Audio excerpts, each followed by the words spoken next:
Okay? Basa nga. Go. What if you are the last generation? No? Ang tanong, paano kung kayo, yung henerasyon na yun, nakabilang sa mga huling araw? Ano? Last days. Pwede rin naman kasama pa rin kami kasi yung panahon natin. Pero halimbawa, sa inyong generation, magaganap yung mga, sabi natin mga pangwakas na mga pangyayari sa mundo. Halimbawa lang yan, ano? Hindi natin sinasabing kayo nga, pwede nga inyong mga magiging mga sunod na generation. Pero halimbawa, at sa inyo pala. Okay? Tingnan natin. Yan. Yun ang visions of today's future. Anong tatagalogin yun? Pangitain ng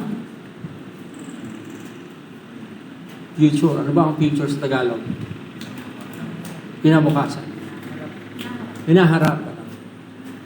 So, paano tatagalogin yan? Mga pangitain ng kasalukuyan.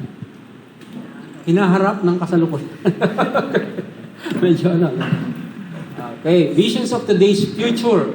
Ibig sabihin, tayo ngayon kung ano yung tinatanaw nating immediate na future din. Okay? At based sa Bible, ito yung isa sa mga description.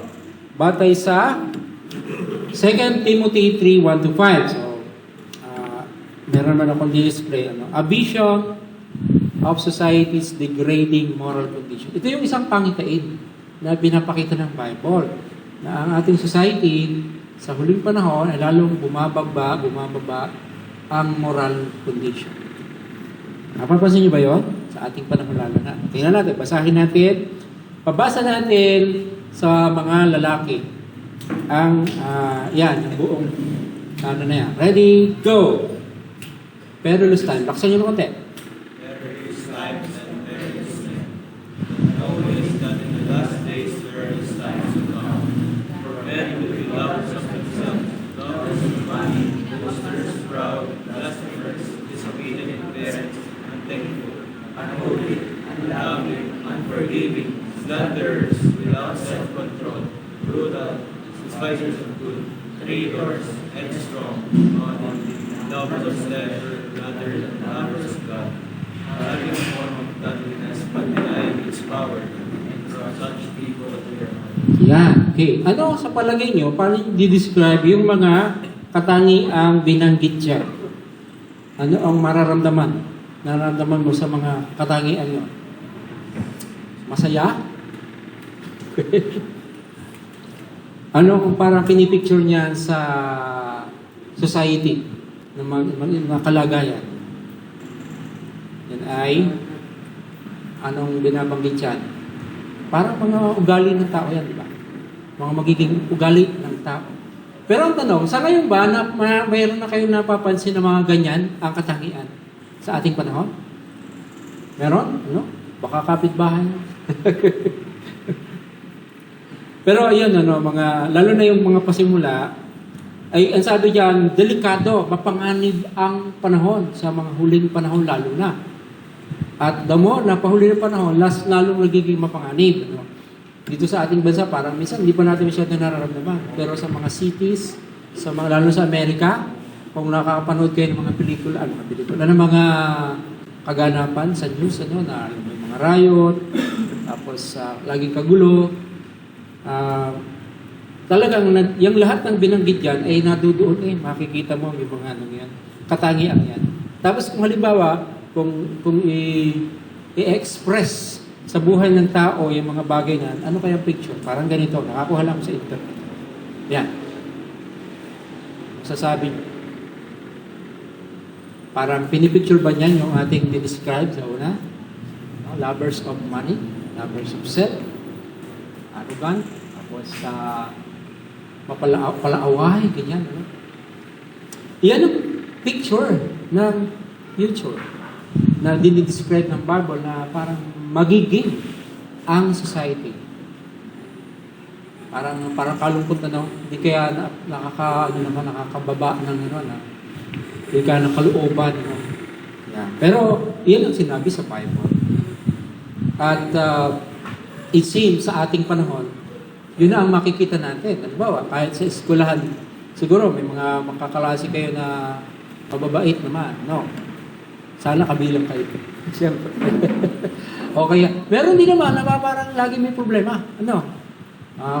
Parang hindi mo makausap ng ayos. Marahil na nakakaranas yan ng mga ganyan sa tahanan o kaya sa kanilang lugar. Yan, so, paano mo di-describe? Siguro ma-describe mo yung bawat isa kung anong katangian. Ano? Yung una, halimbawa, greed sa pera, kahama, sa latte, yung kasunod, siguro yan, mga nanggugulo. Paano niyo di-describe yung nasa gitna? So, bigay ng description. Paano mo di-describe yung nasa gitna? Ano? Mukhang artista. Sige, gusto magbigay ng description. Paano mo di-describe yung siyempre negative na description? Ano? Corrupt? Mukhang politiko ba? Ano ba? Ayan.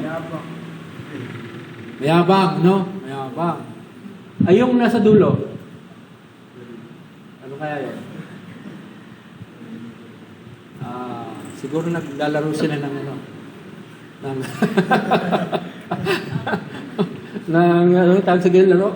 Jack and Fight. Parang galit, ano? Parang galit. Saka yun, siyempre, yung pagiging obsessed sa sarili, no? Kita na natin, hindi ko naman isipin pagka nag-selfie kayo, ay obsessed sa sarili, hindi naman, ano. Kundi karaniwan kasi, ano, ay naging, ano, sa tao, nadala ng trend, ano, sa social media, parang kung mas, ano tayo, conscious tayo kung sana maganda impression sa atin, na ating kapwa, ano. Okay naman yun, ano. Minsan lang, parang masyado, ano.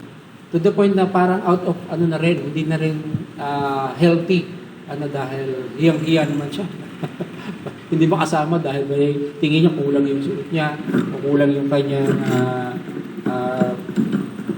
mga resources na hawak. Okay, so isa lang yan. And then, ngayon, bakit nagkakaganyan ng mga tao? So, sinasummarize ko lang din, ano, ayon sa aking research sa Bible, kasi may paraan ang mundong ito. May sistema ang mundong ito na nag-uudyok para maging ganun ang tao, para bumaba ang morality. Ano ba? Tumataas yung ating antas ng technology, ano, dahil sa mga inventions. Pero parang kabaligtaran yung moralidad, ano, bumabagsak naman dahil sa hindi na masyadong nagko-communicate ng maayos ang pamilya, o kaya ay mas maraming impluwensya ng galing sa labas kaysa sa loob ng tahanan o sa loob ng church, no? Kaya parang nahahawa. Ito yung parang sinasabi ng Bible, no?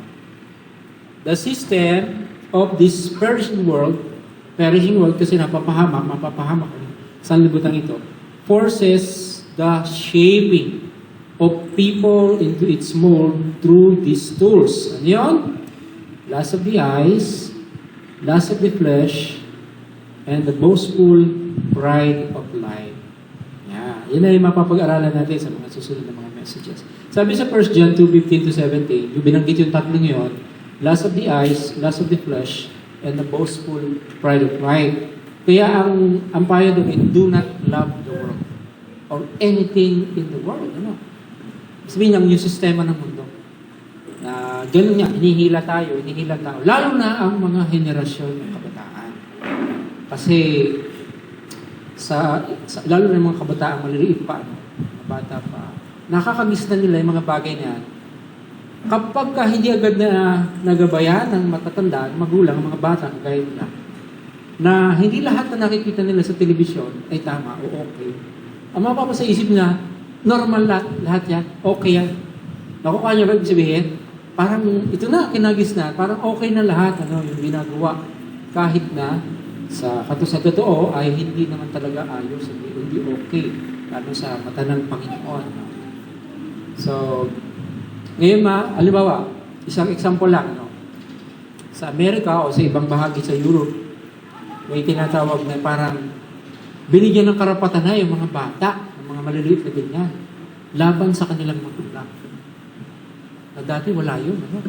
Parang ganito, pagka nagpasya daw ang bata, naramdam niya sa kanya sarili, parang babae siya. Pero kahit lalaki naman talaga, parang gusto niya maging babae. Pwede daw siya magpasya sa sarili niya na magpapalit ng gender. May operation na gagawin. At walang magagawa. May gano'n. Ngayon na sinusulong ng batas, ang iba, gano'n na. Parang kung ano ang preference ng bata. Sa palagi doon, tama ba yun? Tama ba yun? Bahala ang bata na magpasya para sa kanyang sariling gender. Sa aming panahon, unang-una pa, lahat ng ini ay tabu. Talagang no? Pero ngayon, malaking impluwensya ng mga lalo na hindi mananampalataya. Isa yun, lalo na yung impluwensya ng, sabihin natin, LGBT group. Yan ang nakakagis nila kasi yung turo ng mundo, yung gusto ng mundo na labag sa kalooban ng Diyos. At marami pang iba. Binabago na yung mga batas na dati nagpo-preserve sa pamilya ay pinapalitan ng mga batas na magwawasak sa pamilya. Kagaya ng iba, divorce. Tama? Divorce bill. Abortion. Ganun. At iba pa. Same-sex marriage. Tapos mag-a-adapt sila ng bata na parang hindi daw kanilang anak. Ang mangyayari, eventually, maaaring maging ganun din yun. Katulad nila. Yung bata ang in-adapt nila. Kaya dumadami. Yun, pagka nagsasalita tayo ng ito, yung mga pastor, hindi ibig sabihin, kinokondemn natin. Sila binaglang. Kundi, pinapakita alin ang tama, alin ang mali sa mata ng Diyos. Gusto natin na ang mga gano'n, mga kabilang sa LGBT ay ma-realize yung kanilang maling lifestyle at manambalig sa Diyos. Pero hindi naman natin sila parang yung nire-reject bilang tao. Take note of that. Hindi natin hini-hate. Hindi hini-hate ng church dapat ang mga gano'n. Kundi, pinapakita kung ano ang marapat. Hindi na naman tayo para magto-tolerate. Kundi binabalanse natin yung love and then yung righteousness. Okay? So, alam ko marahil sa inyo mga kamag-anak, may mga kamag-anak kayo na gano'n na ang kalagayan. At natutunan na rin parang tanggapin na lang. Pero, makikita natin sa message ng gospel, hindi yun ang kalooban ng Diyos. Kaya, in a way, parang tayo ay binibigyan ng Panginoon ng mission to reach them para sa gospel. Okay? And then, ngayon, yun ang isang picture, yun ang isang pangitain na nagaganap na sa ating panahon. At yung impact nito sa present generation, lalo ng mga kabataan, kapag hindi ito nagabayan, ibig sabihin, hindi nakuha ng mga kabataan niya katulad nyo, yung implikasyon noon sa magiging susunod na mga mangyayari sa kinabukasan, hindi nakikita yung danger, ay parang nawawala yung pag-asa ba ng isang lipunan. Doon na yung pagbagsak talaga ng lipunan. Tunay yung sinabi ni Rizal, na sa kabataan ang pag-asa ng bayan. Sana mangyari pa yun. Dahil yung generation nyo, yung mga susunod na magiging leaders eventually ng ating community, ng ating bansa. Ano ngayon ang tugon para doon? Alam nyo, nasa salita pa rin ng Diyos. The means to overcome worldly influences, kagaya ng lust of the eyes, lust of the flesh, and pride of life, ay sinasabi rin naman sa scripture. Mga babae naman, magbabasa. Ready? Go! But you must continuing the things which you have learned and being assured, not of knowing of whom you have learned them, and that from childhood you have known the Scriptures, which are able to teach you what is your salvation, which is in Christ Jesus.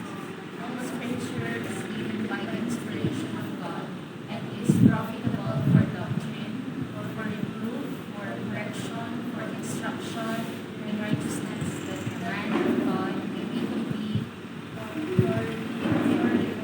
for every good work. Yan naman ang isang picture na parang kabaligtaran ng picture na pinakita sa unang mga talata. Parang yung chapter yan, 2 Timothy chapter 3, sulat ni Pablo kay Timoteo na nung time na yun, parang kabataan pa rin. At least mga teenager pa siya. Siguro mga wala pa siya, nasa between 16 to 19 years old si Timothy nang isinulat sa kanya ito ni Pablo. At si Timothy, nung time na yun, parang na siyang apprentice na nagpapastor sa church. At malaki yung hamon sa kanya kasi ang mga pinagpapastoran niya ay mga matatanda sa kanya. Di ba? Pero somewhere there sa Timothy, sabi ni Pablo, do not look down on your youthfulness. Huwag mong tingnan, babaan ang tingin sa iyong pagiging kabataan. Pero maging halimbawa ka sa mga mananampalataya, faith, at sa iyong practice ng iyong pananampalataya. Kasama ito doon. No? At ang sinasabi niya kay Timothy, ito ang picture ng darating na huling araw, at lalo na sa atin din.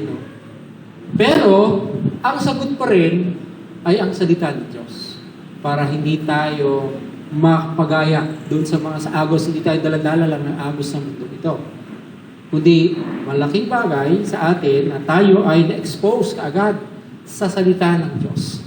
Naririnig ba yun? Na nagpapasalamat ba kayo na, let's say, yung mga magulang ay sinikap na kayo ilapit sa church, ilapit sa Panginoon. No?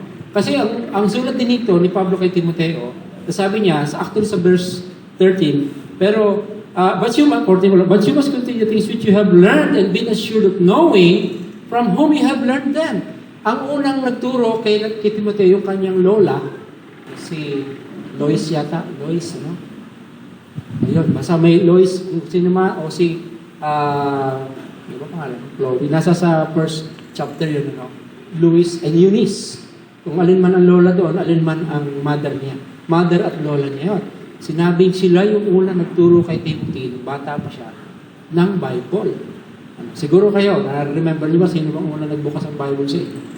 Baka sa Sunday school. O kaya mother niyo, father niyo. Pero yun ay isang bagay na napakahalaga na ginawa sa atin, na ating mga magulang. At ganun din. Sabi diyan sa verse 15, and that from childhood you have known the Holy Scriptures, which are able to make you wise for salvation through faith which is in Christ Jesus. Tingnan, to make you wise, maging marunong. Yung salvation dyan, bukod dun sa talagang salvation natin sa kasalanan, kundi yung salvation din dun sa mga makasalanang description sa unahan. Ano? Yung mga makasalanang kaugali ng mga tao, para ma-spare din tayo.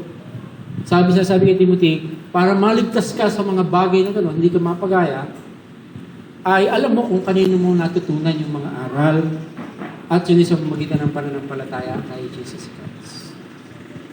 So I believe na magagawa nyo nang i-internalize yung kahalagahan ng ating mga ginagawang ganito, kagaya ng pagtitipon na ganito, pag-worship service, prayer meeting, o kaya youth gathering, o kaya iba pang mga nadadalo nyo kahit sa mother church. Hindi lang yung para meron tayong magawa. Hindi meron yung talagang ginagawa sa buhay natin. Personally, para tayo iligtas sa mga masasamang impluensya sa mundo. Okay? At yun nga, at primary, foundation natin ng mga pinag-aaralan natin ay ang Holy Scriptures, ang Biblia. Kaya ganoon na lang kahalaga ang Biblia. Dahil dyan, sabi sa 16, all Scripture is given by inspiration of God. Refer niya siyempre sa buong Bible, no? Old and New Testament. Siyempre, hindi kasama dyan yung hindi inspired. No? Kasi may mga ngayon siguro nakikita nyo yung mga ilang controversial na mga topic sa YouTube, sa internet. Bakit may mga book na hindi sinama sa Bible? Pero sabi, dapat ko kasama. No? Pero may mga criteria kasi. Bakit hindi sinama? Lalo na yung a sense of being inspired. Pagka sinabing inspired dyan, ay yung salita ginamit talaga ay breathe out. Hininga ng Diyos para may kaduktong sa Diyos. At sabi nyo, may buhay. Sabi, may buhay galing sa Diyos. Yun yung katangian ng mga yung 66 books ng Biblia na ating pinag-aaralan. Okay? At ang purpose niya is for doctrine. Sabi, yung mga pinag-aaralan natin. Yung turo na dapat nating paniwalaan. Halimbawa, basic sa turo ng Biblia ay may creator. Diba? Anong turo sa school? Wala creator. basta lumitaw lang ang lahat, di ba? So, yun yung tinatawag na evolution theory o kaya Big Bang theory, na theory naman lahat. No? Isa yun, very basic yun eh. Pagka ikaw ay nagbukas ng iyong paniniwala na baka naman talaga walang creator, doon na papasok yung maniniwala ka na kahit ang animal ay parang tao. Di ba? Parang gano'n. Meron daw isang mother, sa kanyang paglilinis sa kitchen, nakita niya may mga kuting na bagong anak. Ay wala naman sila pusa. Sabihin, ligaw na pusa, doon ang anak. Doon sa may, ng box ng sapatos. Ang ginawa niya, kinuha niya. Nilagay sa sapatos, nilagay sa plastic. Tapos nilagay sa tapat ng bahay nila, doon sa tabi ng garbage bin. Nilagay niya doon. Pasok sa bahay. Maya, siguro after ilang minuto, may kumatok. Ano nang kumatok? Mga pulis. Sabi, ikaw ay na-arresto namin sa salang yung animal rights. Kumbaga parang may animal rights wala doon, hindi mo basta iiwanan sa kalsada o sa man yung mga animals, Ay di, nagbayad na lang siya ng piyansa para hindi siya makulong. Kung ano yung piyansa. Yun ang, yung state na yun, may animal rights, pero legal ang abortion. Ano ang inyong masasabi doon? Pinapahalagahan ang karapatan ng mga pusa, ng mga kuting, pero legal ang pagpatay ng sanggol sa sinapupunan. Ano ibig sabihin? Ibig sabihin, hindi nila nakikita ang kahalagahan ng tao higit kaysa sa mga animal. At marahil sa state na yun ay maraming atheist, hindi naniniwala sa Diyos. Mga materialist lang. So, ganun ang magiging perspective pagka ang ating alam na turo ay hindi mula sa Biblia. Ako kanya, yun ang magiging difference kasi pagka ang pinapaniwala ng tao, yung turo lang ng mundo at hindi yung galing sa katotohanan na mayroong creator. Kaya naman, hindi mo pahalagahan ng iyong kapwa. Samantala sabi sa Biblia, nilikha tayo sa wangis ng Diyos. Kaya kahit sinong tao, dapat pinapahalagahan natin, nire-respeto natin, being created in the image of God. Kahit naman tayo, di ba? Kaya mahirap, kaya mayaman, kahit anong kalagayan sa buhay, kahit pa yan yung taong nasa kalye na gusgusin, siya ay may dignidad pa rin. Dahil kinreate siya sa wangis ng Diyos. Hindi natin sila tatratuhin parang animal. Higit sa animal. Okay? So I hope nakuha niyo yung implication ng sinabi ko yung doctrine for reproof, yung pagtutuwid sa maling aral. Kaya tayo makakapag-rebuke tayo sa mga mali. Kaya bakit ba? Mali ang pagsisinungaling. Diba? Alam natin yan. Dahil mayroong utos ang Diyos. And then for correction, yung pagkatama. Kung anong tama, dapat alam natin ang tama. Huwag ka magsinungaling kasi dapat tayo nagsasalita ng totoo palagi sa ating kapwa. And then for instruction in righteousness. Yung mga dapat, kagaya ng ginagawa ni Pablo kay Timoteo. That the man of God, at ito ang magiging result noon kapag naging ginagamit ang salita ng Diyos. May be complete, okay? Thoroughly equipped for every good work. Of course, sa Bible, pagka man, yun ay generic ng man, tao ng Diyos, lingkod ng Diyos. So, ang picture naman na pinapakita dyan ni Pablo, nakabaliktaran ng picture sa mga, sabihin natin, mga nadadala sa takbo ng mundong ito, yung picture naman ng taong lingkod ng Diyos. Okay? Mga kabataan, mga adult na lingkod ng Diyos. At hindi yung mga daladala lang ng takbo ng mundo ito. So, ito yun, the vision of Christ calling you to His purposes. Kaysa sa yung kabilang sa vision ng society na bumabagsak ang moralidad.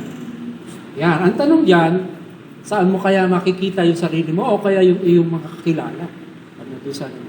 So may vision tayo ni Christ. Ito, siyempre sa galing sa internet. Parang ganyan na ikaw, mayroon kang si Christ, yung simbolo siyempre yung cross, liwanag. Na bukod doon sa may society na nakikita tayong pabagsak, mayroon din tayo nakikitang liwanag mula kay Kristo. Okay? So, at yun ay, siyempre, nakukuha natin sa pag-aaral natin ng kanyang salita. Sabi ni Kristo, then He said to them all, if anyone desires to come after me, let him deny himself and take up his cross daily and follow me. Wow. Okay? Yun ang imbitasyon niya. If anyone desires to come after me. Pangalawa, and you shall know the truth, and the truth shall make you free. Siya din yan, ano? Makikilala mo katotohanan at ang katotohanan magpapalaya sa iyo. At, sabi din niya, I have come that they may have life and that they may have it more abundantly. So, isipin niya, yung mga sinasabi ng Panginoon Jesus. Ibig kung isasama rin sa atin yan, sa tatlong bagay, ang vision ni Christ na tinatawag tayo, o mga kabataan, o sino man tao, sa kanyang mga layunin ay to come and follow in His steps. No? Kahit na medyo mahirap yun, malaking challenge yun kasi may sacrifice. Ano, yung pagsunod sa ating Panginoong Jesus, hindi puro bed of process, di ba? Kundi maaari kang i-persecute ng mga kakilala mo, lalo na kung ikaw ay Muslim, di ba? Pag Muslim ang nakakilala kay Kristo, itatakol siya halos ang buo niyang angkan.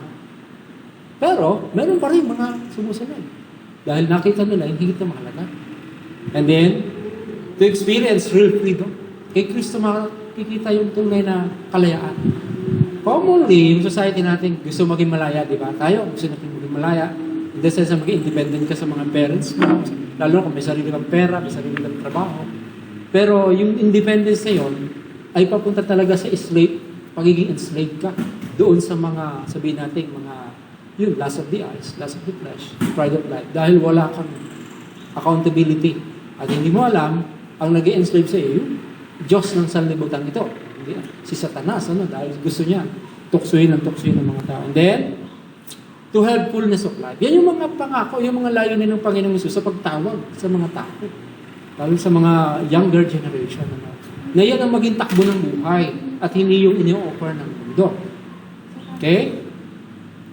So, parang ganito yan, sa isang visual, may dalawang tahaking tayo sa buhay. Dalawa lang. Ang tawag din sa isa ay maluwang na daan. Na marami ang nadudoon. Dahil parang masaya, masarap, komportable, at parang may promise ng lalo pang makasiyahan sa dulo. Pero hindi nila alam, ang dulo ay death. Dulo ay parang hell ang dulo. Apoy. Pero yun namang isa na makipot na gate at makipot din na daan. Pero ang dulo naman ay glory sa Panginoon. Yan din lang sinasabi ng Panginoong Hesus. So yun yung dalawang picture. Palakihin natin. So, the two paths. Where are you now? Sa palagay. I believe you are nadudoon na kayo dapat dun sa makipot na daan. Or, baka kayo namimili pa. Baka nasa sakramihan pa kayo ng crowd. Doon sa crowd, makikita natin, parang magkakaloy, may mga nagtuturo doon sa makipot na daan. Para sila huwag dumiretso doon. So, yun yung mga role ng church. Yan yung role ng mga evangelist. Role ng mga nag-share ng gospel, Bible study. Ang ituro doon sa makipot na daan, walang iba kundi ang Panginoong Hesus, syempre. Na hindi karaniwan, hindi yung pinipili ng mga tao. Okay? So, sabi ng Panginoong Hesus niya, enter the narrow gate and walk through the narrow path which leads to eternal life. Yun ang, and there is a way that seems right to a man, but its end is the way of death. Pag akala niya, okay lang. Yun, malawak na lang. Kaya based on that, nasasabi natin, ang tunay na relihiyon, okay, kasi quote relihiyon, ay hindi pa damihan. Okay, kundi kung sino ay nasa sa tamang daan. Hindi sa kung sino ang nasa sa maraming attendance. Pagdating ng panahon, malalaman kung sino talaga ang nasa Panginoon. So, hindi ko punong-puno ang church na ito o marami ang relihiyon na yun, ay sila ay nasa tama. Baliktad pa nga Kasi maraming araw hindi nakakatagpo noong makipot na daan dahil sa impluwensya ng mundo. Okay? So the point is, yan ang dalawang picture, dalawang vision ng tinatahak natin sa buhay. And then, so ito yung challenge sa atin ngayon. kayo na mga nakarinig na, siyempre, patuloy pa rin tayong pipili araw-araw. Dahil yung impluensya ng mundo, nandiyan pa rin. Kahit na sa mga ma-attend na si church, sinisika pa rin hatakan ng mundo eh. Which will you choose to live your life for? This world or Christ? So yung dalawang pagpipilian. Walang middle ground dyan. Kapag ka hindi natin pinili si Kristo, pinipili natin ang mundo.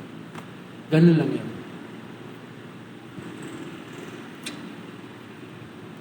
So, dyan sa anong yan, sabi ng isang missionary, only one life, it will soon be past.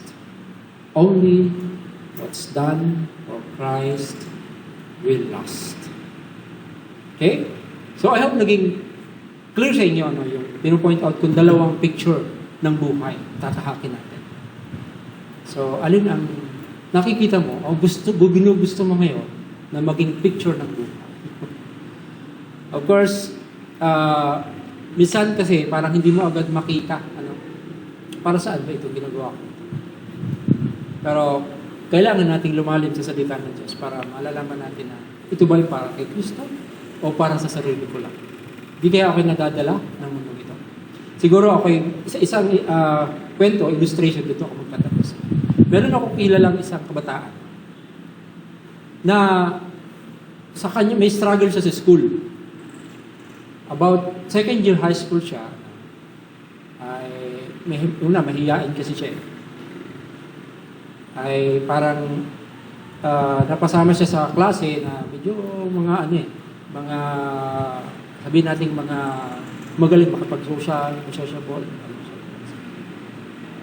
Tapos siya nga ay isang araw siya ay pinag-group. Binigyan ng mga assignment ng mga estudyante para mag-report. Ay siya, hindi siya sanay sa library. Hindi siya sanay mag-library. Kahit kung may kaibigan man siya, isa lang, dalawa.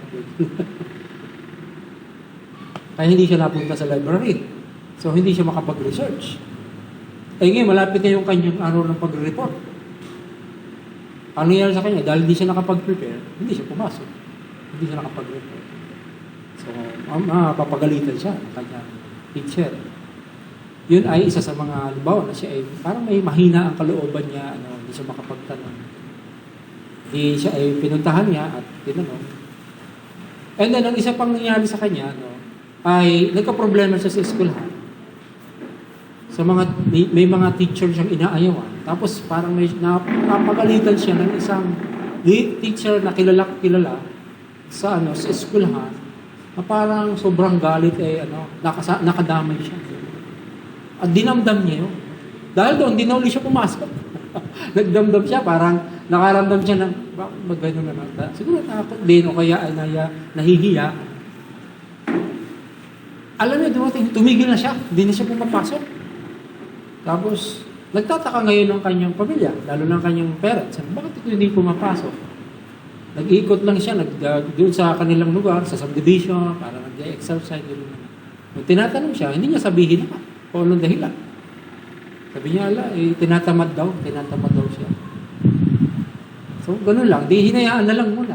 Pero alam nyo, alaman ko na siya pala ay malalim na yung parang bigat ng kalooban. To the point na parang sa isip niya, ay hirap na pala siya. May nagdidikta pala sa isip niya na gusto niyang wakasan ng kanyang buhay. Dahil parang tingin niya, lagi siya mapapagalitan, tapos parang walang kwenta ang buhay niya, parang gano'n na ang tingin niya. Isang gabi, nagplano siya na mag-suicide. Ang una niyang pinlano ay magpatihulog siya. Ay yung kanilang hagdanan, steep.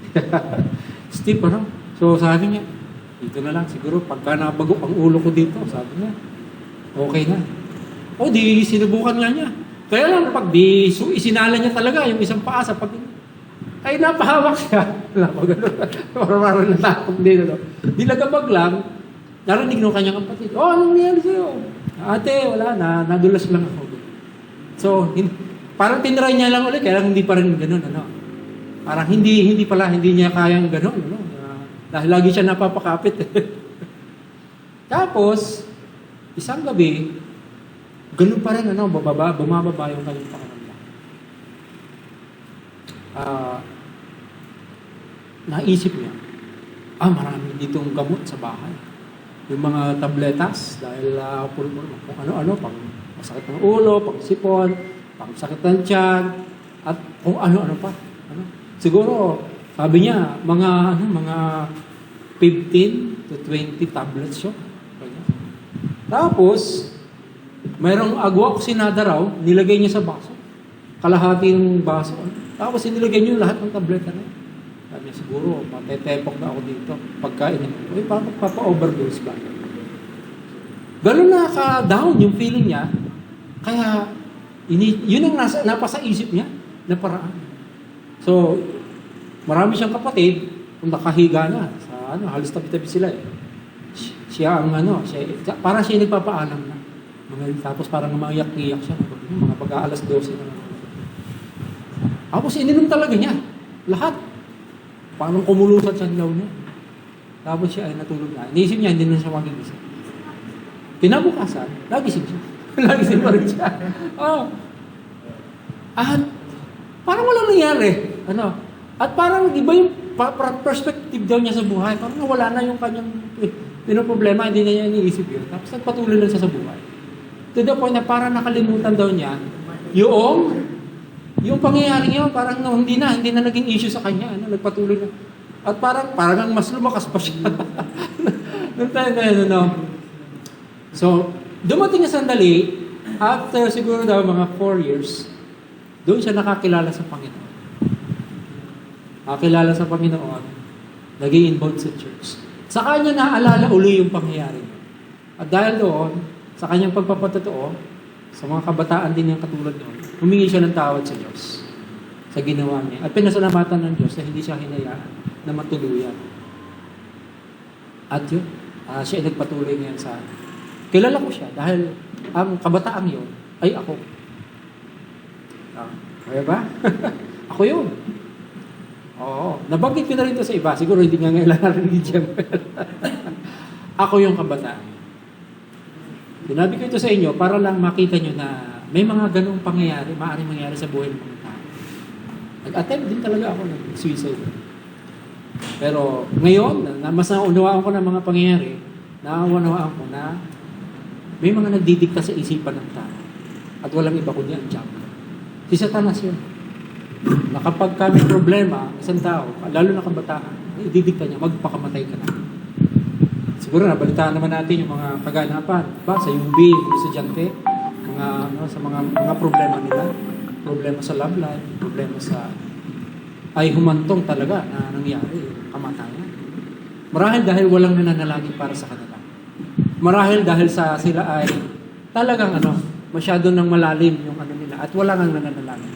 Pero ako naniniwala, may nananalangin para sa akin ng time na yun. Mother ko, kasi Christian na yung mother ko nun.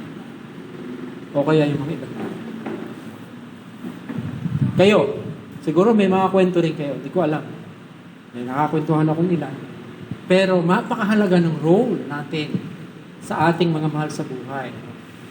Nagagawa niyo ba tanungin yung mga mahal niyo sa buhay, lalo na mas bata sa inyo? Hindi niyo alam, mayroon na parang silang matinding problema. Hindi lang maibukas.